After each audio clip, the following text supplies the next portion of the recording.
should Christians celebrate Halloween? I've got an easy categorical answer to that. I think the answer is no. I've done many radio programs on this, just about once a year. On the briefing, I address this. I do not mean by that your children can't dress up as cowboys and Indians and firemen and policemen and princesses and go ask people for candy. That's a different thing.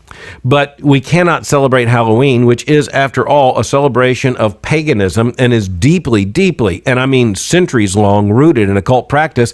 And by the way, it's showing up even in recent years more graphically. Halloween as a cultural celebration is being increasingly openly repaganized with fascination with the occult. So, just take a hint. Those who created Halloween, and which is, by the way, now one of the bigger consumer holidays in the American economy, it has become largely, for many people, it's really kind of a two-story thing. For many people, and this was the way it was when I was a boy growing up. I mean, we dressed up, never anything scary, never anything occult. We just went around and went to the neighbors and asked for candy. They gave us candy. So far as I was concerned, as I was a kid, that was a great thing.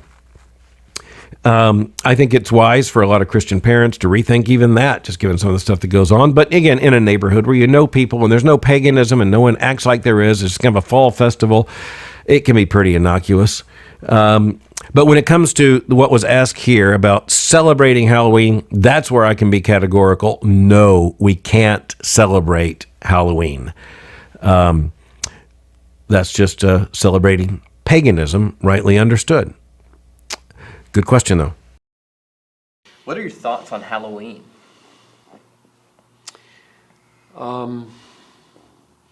It's kind of one of those questions of, are you Christ against culture, Christ in culture, Christ over culture?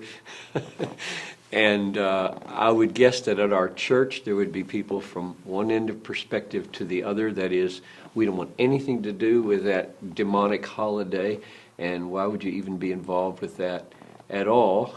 To the others who have their children dress up like a butterfly and go knocking on doors and say trick or treat. And then in the middle, you'd have people who do counter events, have a thing at the church where you dress up like biblical characters and have a great time. And I'm totally okay with the middle one and the first one, and sort of okay with the second one. I mean, yeah. I grew up trick or treating. We were pretty serious trick or treaters right into teenage years. There isn't much in my neighborhood. We're kind of an inner city neighborhood, and it's not the most lucrative place to go knocking on doors. You're not going to fill your bag up with the best. You better go to the suburbs if you want to get a good pile. So I would hope that all Christians would think biblically and carefully about any holiday, any event, and how they might be salt and light in it. And if they feel like this can be valuable for the kids in some way, to teach them, if it can be an innocent way of enjoying God's grace and teaching lessons, so be it. I'm willing to run the risk of attachment to worldliness in order to be biblically faithful in witness. Same thing with Christmas, same thing with birthdays, same thing with Easter, same thing with worshiping on Sunday.